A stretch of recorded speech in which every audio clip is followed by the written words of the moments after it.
ವರ್ಗದ ಆಯೋಗ ಕರ್ನಾಟಕದಲ್ಲಿ ಶೈಕ್ಷಣಿಕ ಆರ್ಥಿಕ ಸಮೀಕ್ಷೆಯನ್ನು ಮಾಡಬೇಕು ಅಂತೇಳಿ ಈಗಾಗಲೇ ತಯಾರಿಯನ್ನು ಮಾಡಿಕೊಂಡಿದೆ. ಈ ಹಿಂದೆ ಕಾಂತರಾಜು ಆಯೋಗ 165 ಕೋಟಿ ರೂಪಾಯಿ ವೆಚ್ಚದಲ್ಲಿ ಏನು ವರದಿಯನ್ನು ಸಿದ್ಧಪಡಿಸಿ ನಂತರ ಆ ವರದಿಯನ್ನು ಸರ್ಕಾರಕ್ಕೆ ಮಂಡಿಸ್ತಲೇ 165 ಕೋಟಿ ರೂಪಾಯಿ ಯಾವ ರೀತಿ ವೇಸ್ಟ್ ಆಯಿತು ಅನ್ನುವಂಥದ್ದು ಇನ್ನು ಹಸಿಯಾಗಿ ಉಳ್ಕೊಂಡಿದೆ. ಇದರ ಜೊತೆಯಲ್ಲಿ 110 ಕೋಟಿ ರೂಪಾಯಿ ವೆಚ್ಚದಲ್ಲಿ ಒಳ ಮೀಸಲಾತಿಯ ಕುರಿತಂತೆ ಜಸ್ಟಿಸ್ ನಾಗಮೋಹನ್ ದಾಸ್ ಅವರ ಸಮೀಕ್ಷೆಯೂ ಕೂಡ ನಡೆಯಿತು.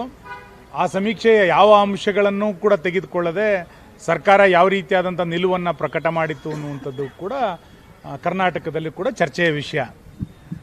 ಈ ಎಲ್ಲ ಸಮೀಕ್ಷೆಗಳು ಅಥವಾ ವರದಿಗಳು ಕರ್ನಾಟಕದಲ್ಲಿ ಯಾವ ರೀತಿ ನಡೀತು ಅನ್ನುವಂಥ ಸಂಗತಿಯನ್ನು ಇಟ್ಕೊಂಡು ಕರ್ನಾಟಕದ ಬೇರೆ ಬೇರೆ ಜಿಲ್ಲೆಗಳಲ್ಲಿ ನಮ್ಮೆಲ್ಲ ಪ್ರಮುಖರು ಜನರ ಮನಸ್ಸಿನಲ್ಲಿರುವಂಥ ಗೊಂದಲಗಳು ಮತ್ತು ಜನರ ಮನಸ್ಸಿನಲ್ಲಿರುವಂಥ ಅನುಮಾನಗಳು ಈ ಎಲ್ಲ ವಿಷಯಗಳನ್ನು ಇಟ್ಕೊಂಡು ಮುಂದೆ ನಡೆಯುವಂಥ ಸಮೀಕ್ಷೆ ಅದು ಸರಿಯಾಗಬೇಕು.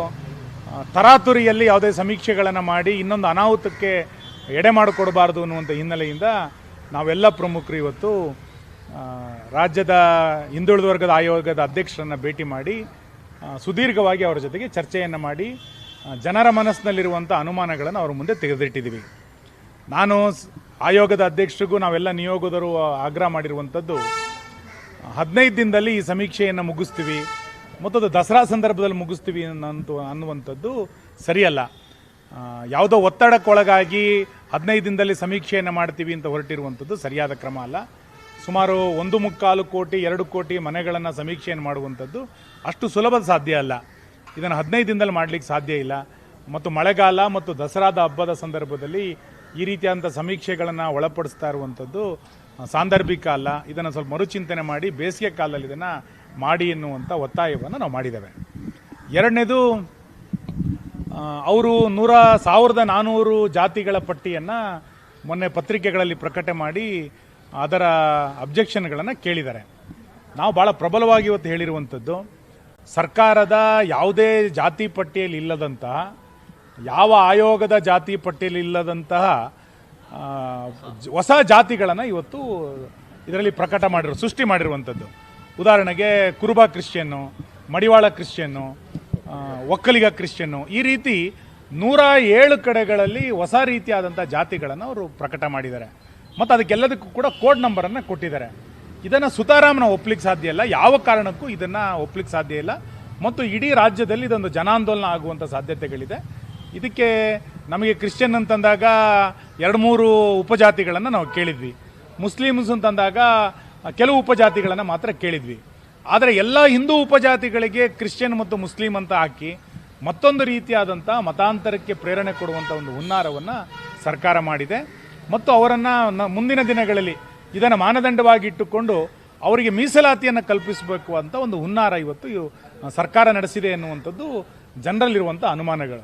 ಹಾಗಾಗಿ ನೀವು ಅವರಿಗೆ ಆ ರೀತಿ 107 ಜಾತಿಗಳಿಗೆ ಕ್ರಿಶ್ಚಿಯನ್ ಮುಸ್ಲಿಂ ಅಂತ ಯಾವ ಹಿಂದೂ ಉಪಜಾತಿಗಳಿಗೆ ನೀವು ಹೊಸ ನಾಮಕರಣವನ್ನು ಮಾಡಿದಿರಿ, ಇದನ್ನು ಕೈ ಬಿಡಬೇಕು, ಇದನ್ನು ಪಟ್ಟಿನಲ್ಲಿ ಸೇರಿಸಲಿಕ್ಕೆ ಸಾಧ್ಯ ಇಲ್ಲ, ಇದಕ್ಕೆ ಕೋಡ್ ನಂಬರ್ಗಳನ್ನು ತೆಗಿಬೇಕು ಅನ್ನುವಂಥ ಆಗ್ರಹವನ್ನು ನಾವು ಈ ಸಂದರ್ಭದಲ್ಲಿ ಮಾಡಿದ್ದೇವೆ.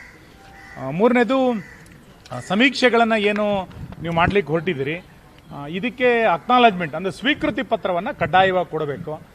ಯಾವ ಮನೆಗಳಿಗೆ ನೀವು ಹೋಗಿ ವರದಿಯನ್ನು ಸಮೀಕ್ಷೆಯನ್ನು ಮಾಡ್ತೀರಿ, ಆ ಮನೆಯ ಯಜಮಾನಿಗೂ ಕೂಡ ಸಮೀಕ್ಷೆ ಮಾಡಿದವರು ಏನು ಸಮೀಕ್ಷೆ ಮಾಡಿದ್ದಾರೆ ಎನ್ನುವಂಥದ್ದು ಗೊತ್ತಾಗಬೇಕು. ಸೆಲ್ಫ್ ಡಿಕ್ಲರೇಷನ್ ಏನು ಕೊಟ್ಟಿದ್ದಾರೆ ಎನ್ನುವಂಥದ್ದು ಆ ಮನೆಯವರಿಗೂ ಕೂಡ ಗೊತ್ತಾಗಬೇಕು. ಆ ಹಿನ್ನೆಲೆಯಲ್ಲಿ ಒಂದು ಸ್ವೀಕೃತ ಪತ್ರವನ್ನು ಎಲ್ಲ ಮನೆಗಳಿಗೂ ಕೂಡ ಕಡ್ಡಾಯವಾಗಿ ಕೊಟ್ಟರೆ ಇದು ಸರಿಯಾದ ಕ್ರಮ ಅಂತೇಳಿ ನಮ್ಗೆ ಅನಿಸುತ್ತೆ ಅನ್ನೋದನ್ನು ನಮ್ಮ ಅಭಿಪ್ರಾಯಗಳನ್ನು ಅವ್ರಿಗೆ ಹೇಳಿದ್ವಿ. ಇನ್ನು ಕೊನೆಯದು, ನಾವು ಅವರಿಗೆ ಕನ್ವಿನ್ಸ್ ಮಾಡಿರುವಂಥದ್ದು 1400 ಪಟ್ಟಿಗಳನ್ನು ಕನ್ನಡದ ವ್ಯಾಕರಣ ಮಾಲೆಯ ಪ್ರಕಾರ ಅವರು ಮಾಡಿದ್ದಾರೆ. ನಾವು ಅವ್ರಿಗೆ ಹೇಳಿರೋದೇನು ಅಂತಂದರೆ, ಪ್ರವರ್ಗ ಪ್ರಕಾರನೇ ಇದನ್ನು ಮಾಡಿ. 1400 ಜಾತಿಗಳು ಯಾವ ಪ್ರವರ್ಗದಲ್ಲಿದೆ ಅಂತೇಳಿ ತುಂಬ ಜನರಿಗೆ ಗೊತ್ತಿಲ್ಲ.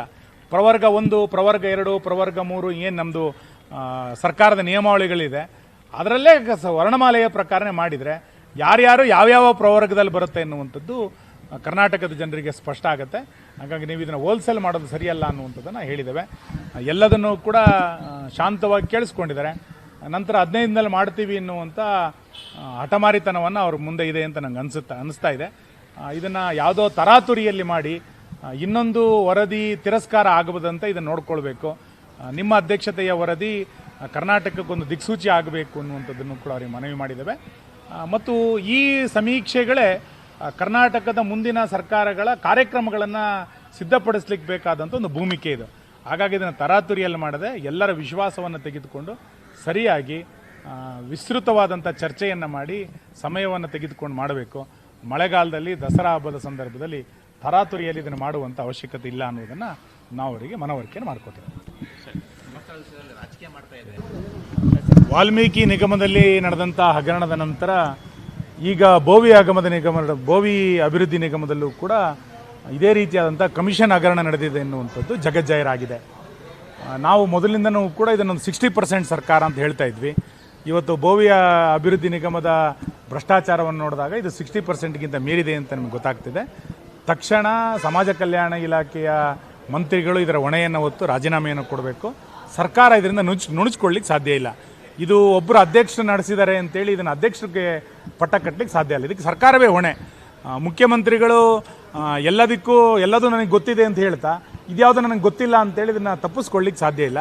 ಇದಕ್ಕೆ ಮುಖ್ಯಮಂತ್ರಿಗಳು ಮತ್ತು ಸಮಾಜ ಕಲ್ಯಾಣ ಇಲಾಖೆ ಸಮಾಜ ಕಲ್ಯಾಣ ಮಂತ್ರಿಗಳಿದರ ಹೊಣೆಯನ್ನು ಹೊರಬೇಕು.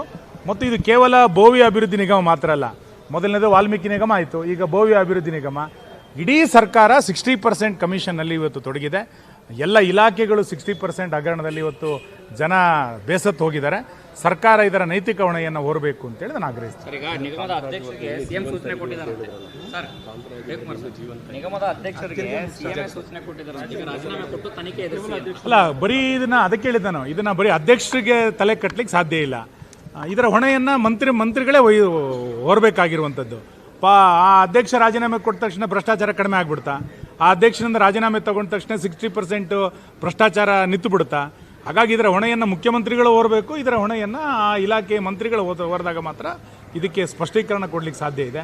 ಮತ್ತು ಒಬ್ಬ ಅಧ್ಯಕ್ಷನ ರಾಜೀನಾಮೆಯಿಂದ ಈ ಭ್ರಷ್ಟಾಚಾರವನ್ನು ಮುಚ್ಚಿ ಹಾಕುವಂಥ ಪ್ರಯತ್ನವನ್ನು ಸರ್ಕಾರ ಮಾಡಬಾರದು. ಹೆಚ್ಚಿನ ವಿಡಿಯೋಗಳಿಗೆ ಪ್ರತಿಧ್ವನಿ ಯೂಟ್ಯೂಬ್ ಚಾನೆಲ್ ಸಬ್ಸ್ಕ್ರೈಬ್ ಮಾಡಿ, ಬೆಲ್ ಐಕಾನ್ ಕ್ಲಿಕ್ ಮಾಡಿ.